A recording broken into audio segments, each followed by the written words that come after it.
Salut les cinéphiles de l'extrême. À l'occasion de la sortie de The Bride le 4 mars prochain dans nos salles, film qui s'inspire du classique La fiancée de Frankenstein sorti en 1935, j'ai décidé de vous proposer 5 films similaires au film Frankenstein réalisé par James Whale en 1931. D'ailleurs cette semaine dans un short, j'ai déjà parlé du premier film Frankenstein de l'histoire du cinéma. N'hésitez pas à jeter un œil. Si durant la vidéo vous avez des idées de films similaires, n'hésitez pas à les donner en commentaire. Ainsi que sur Captain Watch, dans la fiche du film, vous pouvez même mettre des likes à ceux déjà ajoutés. Il suffit de vous créer un compte, c'est gratuit, et maintenant, on passe aux 5 films similaires à Frankenstein.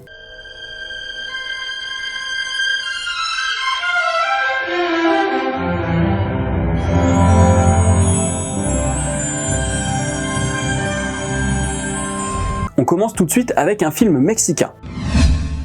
Le monstre ressuscité de Chano Huerta est sorti en 1953. Alors là, on commence avec du très lourd dont vous n'avez peut-être jamais entendu parler. Et le DVD est édité chez Backfilm. Je le rappelle encore une fois, il y a vraiment des petites pépites pour pas cher chez eux, comme je vous l'ai déjà montré à travers quelques achats. Et j'ai l'air d'insister, mais c'est même pas une sponsor. Le monstre ressuscité, ou El Monstruo Resucitado en version originale, ça raconte quoi? En enquêtant sur des annonces étranges, une journaliste rencontre un homme masqué intrigant. Il s'agit d'un scientifique qui travaille sur des expériences, notamment la chirurgie reconstructrice. Ce film, c'est une espèce d'adaptation mexicaine de Frankenstein. C'est pas moi qui le dis, c'est marqué sur la jaquette. Il y a le scientifique fou qui incarne le mythe de Prométhée, le tout accompagné de 2 répliques. Vas a vivir, hijo mío.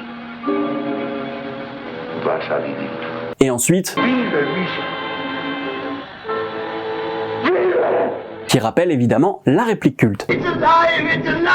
On a l'équivalent du serviteur Igor avec le personnage de Misha. En revanche, ici la figure monstrueuse n'est pas incarnée par le mort-vivant, mais par le médecin lui-même. Et comme dans Frankenstein, le personnage est détesté de l'humanité, mais cherche tout de même son approbation. Et le fait que ce soit le scientifique qui soit défiguré et se cache derrière un masque montre quelque chose de ce film. Il ne s'inspire pas que de Frankenstein. On retrouve plusieurs éléments fameux des Universal Monsters. Universal Monsters dont je vous avais déjà parlé dans cette vidéo. Dans le monstre ressuscité, on retrouve donc aussi le fantôme de l'opéra avec un monstre qui se cache derrière un masque. En plus, il joue du piano comme dans le film avec Lon Chaney. Alors c'est vrai que le maquillage dans le film de Chano Huerta ne vaut pas celui de Lon Chaney, mais il est quand même réussi. Visuellement, on retrouve une esthétique gothique qui passe par le noir et blanc, les décors tels que le cimetière, le côté maison de cire, certains plans marquants ou encore les ambiances brumeuses, ainsi que le jeu d'ombre et lumière qui est une réussite. Là, c'est vrai que la qualité de la photographie n'est pas à nier. Mais contrairement au Frankenstein de 1931, le monstre ressuscité apporte une dimension beaucoup plus mélodramatique, et ça c'est vraiment typique du cinéma d'horreur mexicain de l'époque. C'est aussi le cas dans L'Homme et le Monstre, édité aussi chez Backfilm, et dont je vous avais parlé dans un TikTok il y a presque 4 ans. Voilà pour la première proposition, ce film mexicain vous n'avez peut-être pas vu venir, et le prochain peut-être pas non plus. Le Golem de Paul Wegener et Karl Bose est sorti en 1921. Oui, je suis cinéphile à mes heures perdues, donc je me délecte à l'idée de vous proposer un film muet, expressionniste allemand des années 20. J'ai même le DVD Dark Vision. Mais si vous ne voulez pas ou ne pouvez pas vous le procurer, sachez qu'il est disponible gratuitement sur la chaîne YouTube Iconota, où vous pouvez retrouver aussi le tout premier film Frankenstein dont je vous ai parlé en short. Alors il est possible que vous connaissez le personnage du Golem sans avoir vu le film, puisque les Simpsons lui ont réservé une histoire dans un de leurs épisodes Horror Show. Bref, ça raconte quoi ce film allemand? Prague, au XVIe siècle. L'empereur Rodolphe II place les juifs dans des ghettos pendant qu'il parade dans la ville avec sa cour. Un rabbin donne vie à un golem qui va venir en aide aux juifs. Ah c'est marrant ça parce que j'ai l'impression qu'aujourd'hui Rodolphe II, en fait c'est Netanyahou. Wallah les Palestiniens ils ont besoin d'un golem. Ils vont te sniffer toi! T'es mort, t'es foutu! Esthétiquement, il y a beaucoup de similitudes, et c'est normal parce que James Whale s'est beaucoup inspiré de l'expressionnisme allemand pour Frankenstein. On a d'ailleurs tendance à citer plus souvent Le cabinet du docteur Caligari comme film qui a inspiré le réalisateur américain, mais comme c'était assez évident, j'ai préféré m'orienter vers le Golem. Tout d'abord, il y a un jeu d'ombre et de lumière assez conséquent. Ensuite, des décors comme le cimetière et le moulin rappellent les formes des décors dans le Golem. D'ailleurs, si vous y voyez du Burton, c'est tout à fait normal, c'est-à-dire que le mec repompe l'expressionnisme allemand depuis ses débuts. Ça me paraît évident. Pour ce qui est des monstres, ils sont presque identiques. Une carrure imposante et même des bottes compensées comme pour la créature de Frankenstein. D'ailleurs, Boris Karloff s'est beaucoup inspiré du jeu et de la démarche de Paul Wegener qui incarne le Golem. Pour la structure narrative, elle est très similaire parce que même si d'un côté on a de la magie et de l'autre de la science, on parle tout de même d'un monstre innocent que l'on doit éduquer et qui va se retourner contre son créateur. Tout le monde craint la créature, sauf une petite fille qui va lui offrir un fruit, comme dans le film de 1931 avec la gamine qui offre une fleur au monstre.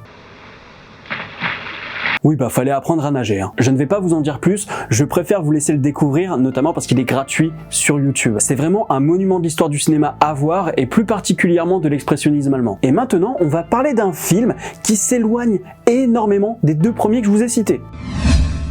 Frankenhooker de Frank Henenlotter est sorti en 1990.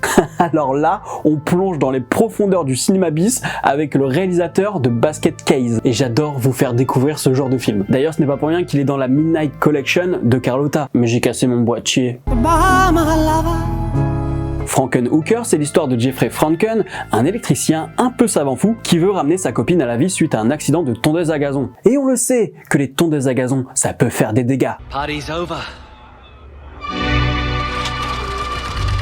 Pour y arriver, comme dans le film de 1931, il va devoir trouver des morceaux de corps. Mais pour Jeffrey, pas question d'aller chercher des morts dans les cimetières. Lui, son truc, c'est plutôt d'aller faire le trottoir, littéralement. On retrouve vraiment les ingrédients du Frankenstein de 1931, notamment dans les décors. Un laboratoire avec plein d'étrangetés, d'expériences en tout genre, et l'expérience principale reprend celle du film de James Whale. On a la table avec le drap, une antenne, l'éclair pour animer le monstre. Parlons du monstre, justement, parce qu'esthétiquement, c'est Boris Karloff, mais en version Playmate. On a les différentes parties du corps recousues, on a aussi les chaussures et même les boulons sur le cou. Il faut aussi éduquer le monstre, et là c'est assez différent parce que dans le film de 1931, c'est un peu comme si on éduquait un enfant, alors que dans le film de 1990, comment vous dire que c'est un robot pute.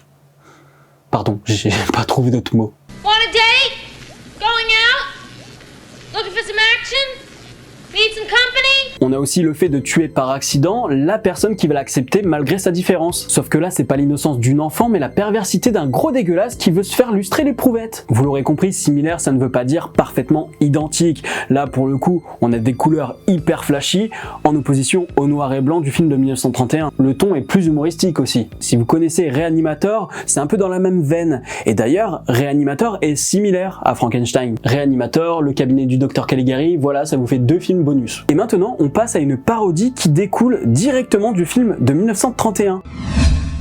Frankenstein Jr. de Mel Brooks est sorti en 1975. Ah, ce cher Mel Brooks, je vous en avais déjà parlé dans une autre vidéo 5 films similaires avec une de mes parodies préférées. C'était dans la vidéo consacrée aux Gardiens de la Galaxie, je vous laisserai jeter un œil. Frankenstein Jr., ça raconte quoi? Peu fier de son ascendance, le docteur Frédéric Frankenstein accepte pourtant de retourner sur les terres de ses ancêtres. Rattrapé par la folie familiale, il décide de créer à son tour une créature à partir de cadavres. Alors ici, c'est presque à s'y méprendre, tant certains plans pourraient être tout droit sortis du film de James Whale, c'est-à-dire que ce n'est pas qu'une parodie, c'est aussi un pastiche. Pour commencer, le film est en noir et blanc. On retrouve aussi le jeu d'ombre et lumière, la brume qui revient régulièrement dans les films des Universal Monsters, ce qui fait que le film nous donne l'impression que l'histoire se déroule à la fin du 19e siècle ou au début du 19e siècle, alors qu'il se déroule dans les années 70, notamment car nous nous trouvons au fin fond de la Transylvanie, donc pas d'électricité et de nouvelles technologies. Les angles de caméra rappellent ceux du film Frankenstein de 1931, qui lui-même s'inspire de l'expressionnisme allemand, comme je l'ai dit auparavant,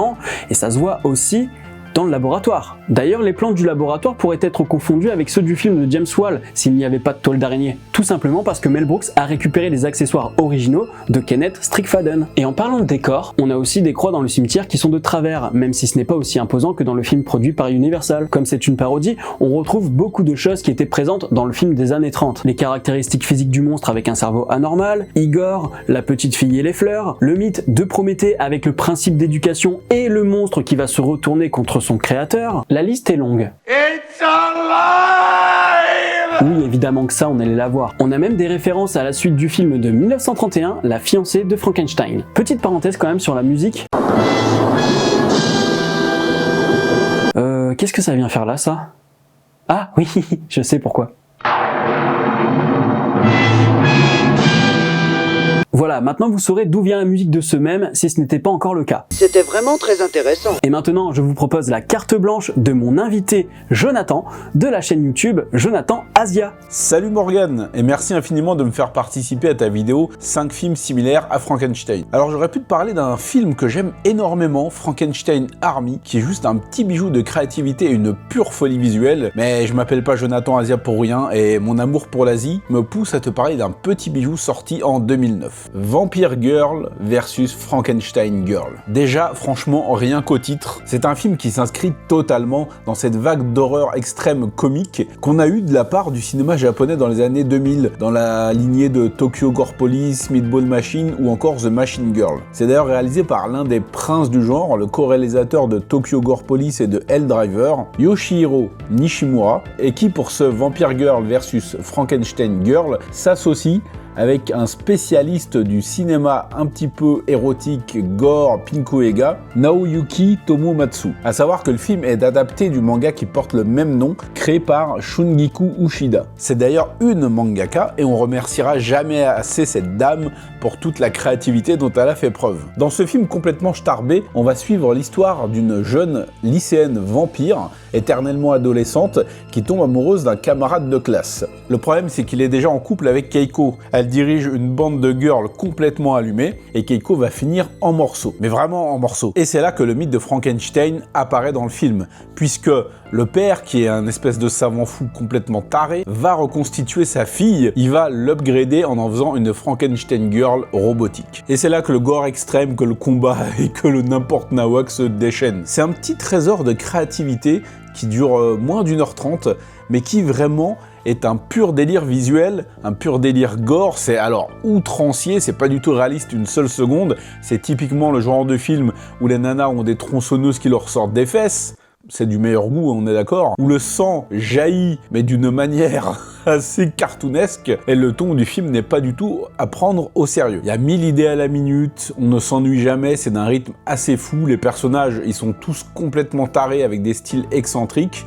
On répond tout à fait au code de ce genre-là, un genre que j'aimerais d'ailleurs bien voir revenir sur nos écrans, parce que je trouve que ça manque un petit peu de folie. On se mange un peu trop de blockbusters sérieux. Ces petits coups de folie venus du Japon étaient toujours un régal. Alors on est quand même assez loin du mythe de Frankenstein, mais on a quand même le père qui ressuscite sa fille, sauf qu'on y saupoudre bien sûr la folie japonaise, ça part absolument dans tous les sens, et c'est quand même un spectacle assez jouissif. Bon, le scénario est quand même assez simple, assez mince, il est un peu cousu de fil blanc, mais si vous arrivez à rentrer dans le délire du film, vraiment je pense que vous allez passer un bon moment.